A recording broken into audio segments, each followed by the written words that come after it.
Well, look, it seems the government these days is about nothing but coronavirus and climate change. But only yesterday, and I spoke about this last week, only yesterday we learnt that Australian retailers and restaurant owners are struggling to fill hundreds of thousands of job vacancies ahead of the Christmas period.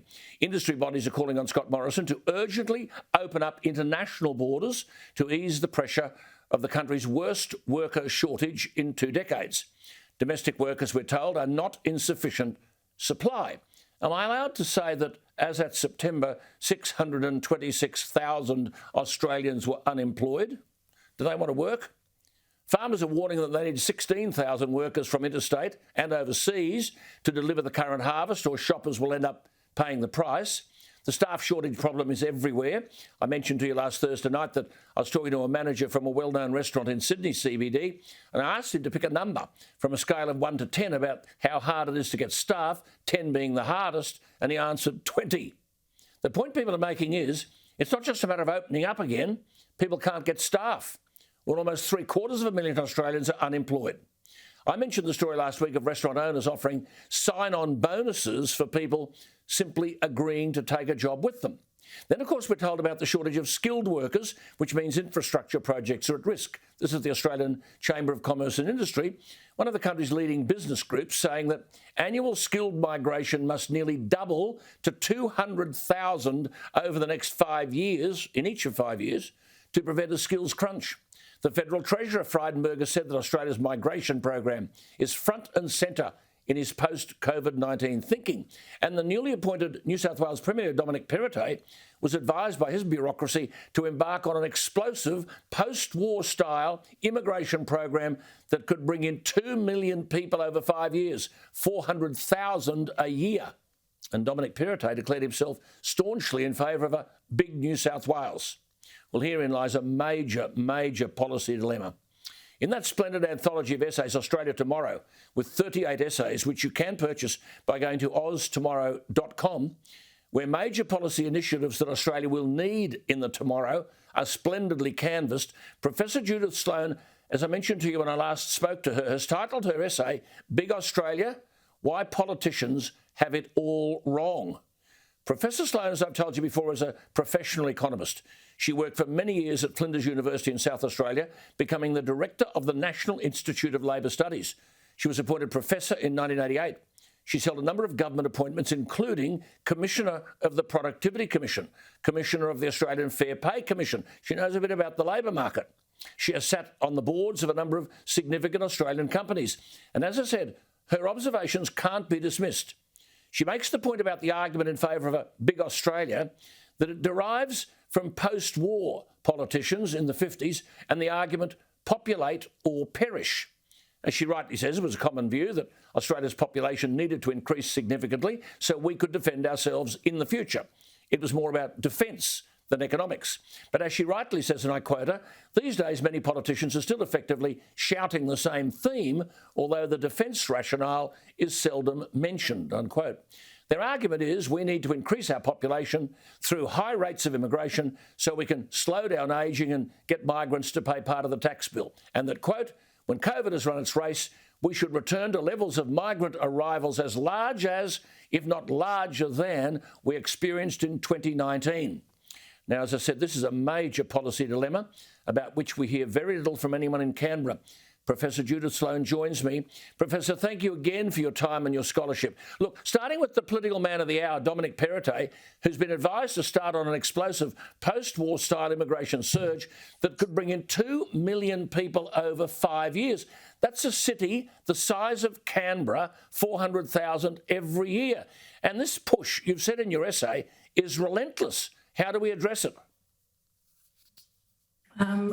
Good evening, Alan. Yes, well, it's not just relentless, it's been successful.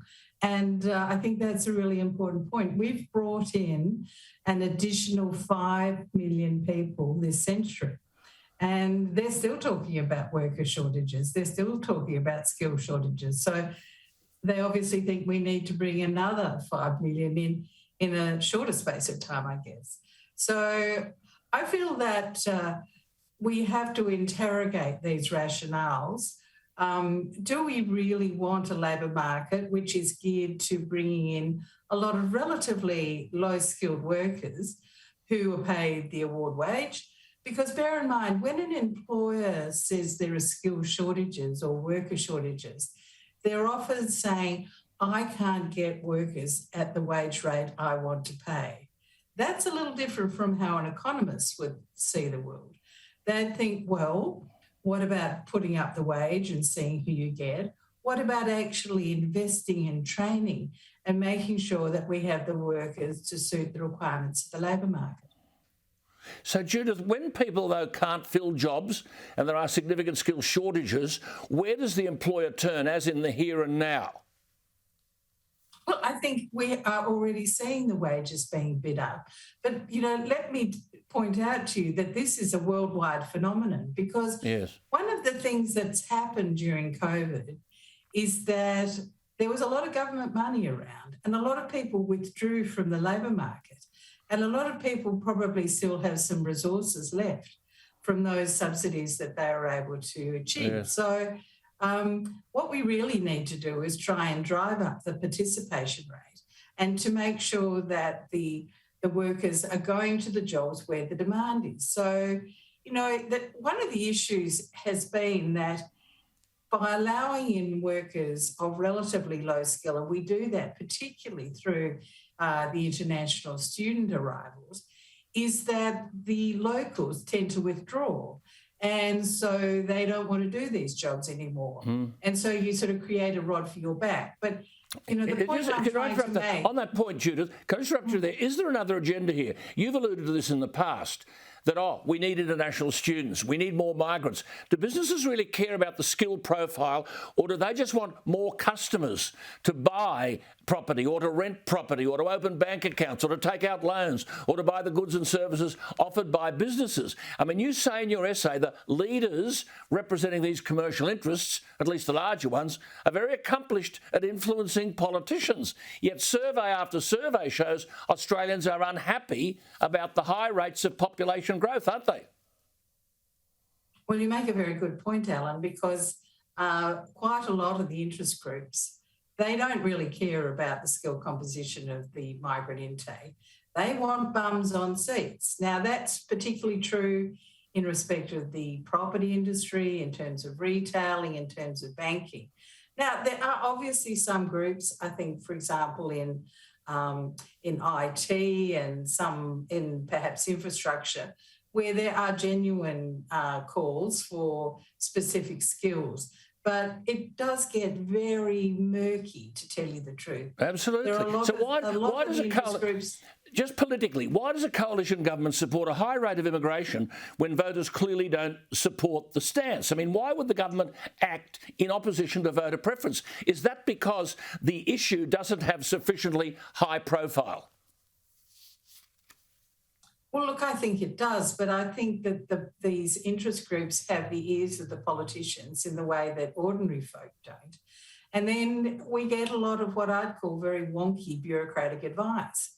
So, for example, Treasury takes the view that we want rapid population growth because it slightly lowers the age of the workforce. But, of course, the migrants come here and they age themselves. So you commit yourselves to ever-increasing migrant intakes if you want to do something significant about the average age of the workforce. Isn't it a simple analogy, Judith, that basically the economy we talk about, it's an economic cake, and that's productivity. We grow a cake. And if there were 10 people living in Australia and we distributed that cake equally, we'd get a tenth of the cake.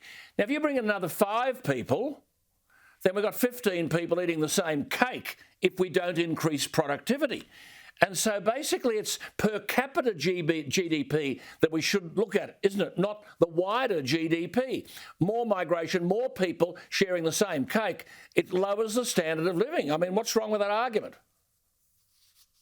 No, I think that's basically right. So if you bring in more people, you'll get a larger GDP. But you may well get a lower GDP per capita. And that's really basically a proxy for living standards. And if you look at what's happened over the past 15 years, bear in mind, let's leave the COVID disruption out of it, is that we had very poor productivity performance and very, very weak growth in per capita income. So, that's it. and that was in the context of very rapid migration. Yes. Look, well, you make the point. You make the point. You make the point that our population growth is the highest amongst developed economies. I mean, 1.3 to 1.5% a year. Now, if you take the population of Australia as 25.5 million, that's about 400,000 every year. The UK is 0.5%. US population growth, 0.7. Canada, 0.8. France, 0.34. We're talking about 1.5%. And the principal driver of that is immigration. So what do we do? What do we do, Judith? You tell us what needs to be done. So about 2/3 of our population growth is because of immigration. And by the standards of those developed economies, we are driving incredibly high rates of population growth. And I ask myself, what is it about Australia that we would want to do that, where other very sensible developed economies are going for much more modest increases in population? There must be some limit in the degree to which we can absorb new migrants. So I'm not arguing for zero migration. I think we do need to have a small balanced program, and that should continue. But I really would like the politicians to open up this debate. And instead of, you talked about rent seeking in your previous segment, Alan, and this is really a similar example. They only listen to the people who have something to benefit. They don't listen to the people who actually bear some of the costs. No, but I mean, when you look at you could go on forever talking about this, but when you look at this population growth, already we're short of schools. We've got 2,000 kids in schools. We're short of hospitals. We're short of police. The whole infrastructure doesn't cater for what we actually have, and yet here we are arguing, the Treasurer, the Treasury, Dominic Perrottet, who's quite smart, arguing for another Canberra every year. Judith, I think we've just got to keep up the battle. It's wonderful to talk to you. Thank you for your time tonight. It's a pleasure, Alan.